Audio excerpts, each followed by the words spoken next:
what has felt like a lifetime within a lifetime, our 5 brave warriors finally came upon the long-awaited climax, the gateway to their destiny, the Dack. They decided to make camp for the night and have a ceremonial feast, for they knew it would be a celebration for some and a funeral for others. Hera, the mutant huntress, harvested a jungle impala, while Ela, the mutant gatherer of the group, harvested sweet boon berries.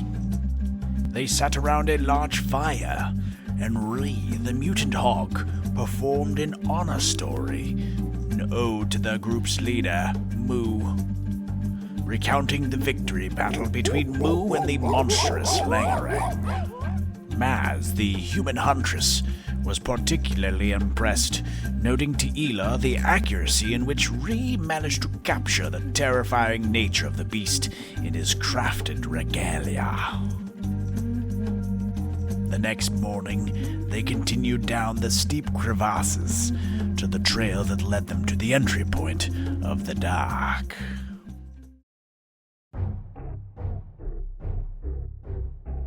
They quickly stopped in their tracks as signs of death alerted them to danger.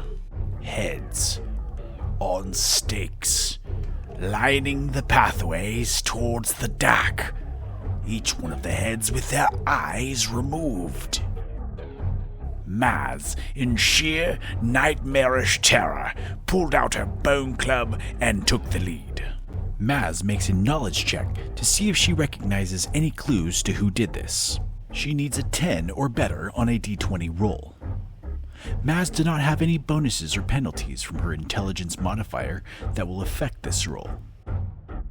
And with the roll of a 15, she successfully recalls back to some interesting information. Maz got a sudden recollection of a story that was once told to her by her grandmammy. She was always told to be back in her hut before nightfall, or else the Mohutu was going to get her and steal her eyeballs. Her grandmammy used to say the Mohutu were jealous of the children's because they had 2 eyes, while the Mohutu only had 1. Ree had heard enough. Using his telepathic connection to Bip, signaled for the rat to venture forward and report his findings back to the group. With a small squeak, Bip raced forward, bobbing and weaving behind brush and rocks to investigate what peril lay ahead. As the small rodent scuttled forward, it came upon the brutal sight of none other than the Mohutu clan, feasting upon recent fallen enemies. The Mohutu were a brutal species of jungle mutants. Cyclops who lived in a strict, militarized aesthetic regiment. They were known to kill their own young if their physical attributes deviated too far from the socially accepted standards of the tribe. Worse yet, they were unapologetic carnivores, known even for cannibalism of their young. Stranger still, the male Mohutu have evolved to have elongated nipples that secreted a pheromone that was vital for their society. Created in a membrane similar to the hypothalamus, the males would spray these pheromones at given times, adding to the mysterious complex nature of their hierarchical society.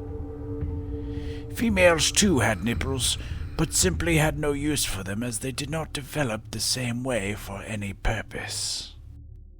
Bip, the telepathic rat, reported back everything he saw to Ree, noting lastly a small ridgeline above the dangerous hunting party that hosted a large boulder that looked to be of some use. With the help of Ree's telepathic rat, Bip, the party was able to advance to a better position without alerting the dangerous Mohutu. Since the Mohutu are unaware of the PCs get to make free actions until they alert them. From here, we can see there is a 20-foot ridgeline that cliffs just above the Mohutu hunting party, with a large 2-ton boulder resting right at the edge. There are also several different boulders and cover our 5 seekers can sneak to and position themselves at. They can always just choose to blitz the Muhutu straight on as well. After a bit of deliberation, the PCs decide they want to try and push the large boulder on the ridgeline down onto the unsuspecting Muhutu. They know they will need a couple of them to sneak up to the boulder and push the heavy object together. They decide to position a few other of their teammates in hidden spots with bows and spears ready to attack any and all survivors of the boulder attack. Looking at the PC character sheets, Mu and Ri both have a +1 to their strength modifier, so they volunteer to push the boulder. While Mu hands back the bow to Ela to position herself for a ranged attack alongside Hera and Maz. Mu and Ri have approximately 105 feet before they get to the boulder. They can move 30 feet at a time before they have to make a move silently check to sneak past the one-eyed monsters. The dice challenge for their move silently skill check will be set by the Muhutu's spot check. Looking at the creature sheet, they have a +1 to their spot check will be added to our roll when setting the dice challenge. And with the roll of 1 being a critical failure, the Muhutu fail to even consider their surroundings. Each of the PCs get 1 round to move freely. Since the Muhutu set the dice challenge with a 1+1 with their spot check, the PCs can roll anything but a 1 when making their move silently checks. Mu and Ri roll their move silently checks using their agility modifiers, Mu having a +1 to her roll from her agility, and Ri subtracting a 1 from his roll due to his agility modifier penalty. Rolling first for Mu and then second for Ri, they both pass their checks and continue sneaking 30 feet forward. Maz decides to advance closer to the Muhutu. On her character sheet, she has a -1 agility penalty modifier that she will subtract from her move silently dice roll. With a roll of 18 -1, she successfully sneaks 15 feet forward around some boulders. Hera is also going to advance 20 feet forward behind the nearest boulder. On her character sheet, she has no bonuses or penalties to her agility modifier, so she will roll as normal.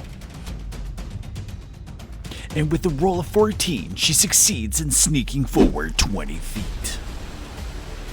With Ela, Hera, and Maz in their desired positions, it is now up to Mu and Ri to finish their move silently checks to make it to the boulder. Mu rolls first, getting a 15+1. And Ri rolling an amazing critical success, granting him a free sneak check pass on his next turn. Ri, using his free sneak pass check, positions himself on the opposite side of the boulder. It is now up to Mu to pass her last move silently check to meet Ri behind the boulder. And with an 18+1, she succeeds and moves with silent lightning speed next to Ri behind the boulder. It will take a strength check of 20 to push the behemoth off the side of the 20-foot cliff, to which Ri and Mu will make simultaneous rolls, adding their +1 strength ability modifier each and stacking their results for a total sum to meet the dice challenge.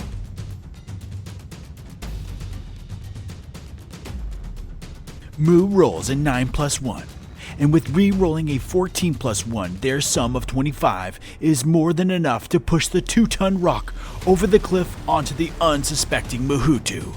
The Muhutu may only get 1 chance to make a dexterity save. However, due to being so distracted, Muhutu hunters must succeed a dex save of 15 or better. On their creature sheet, we also note that they get a +1 to all dexterity saves.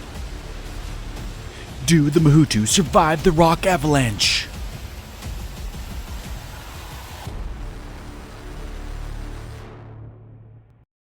Alright, 6 saves. Let me get 6 saves. Yeah, I'm gonna roll for 6 saves. Yeah, I can totally get 6 saves. Let me get 6 saves. Yeah, I can get 6 saves. I'm about to get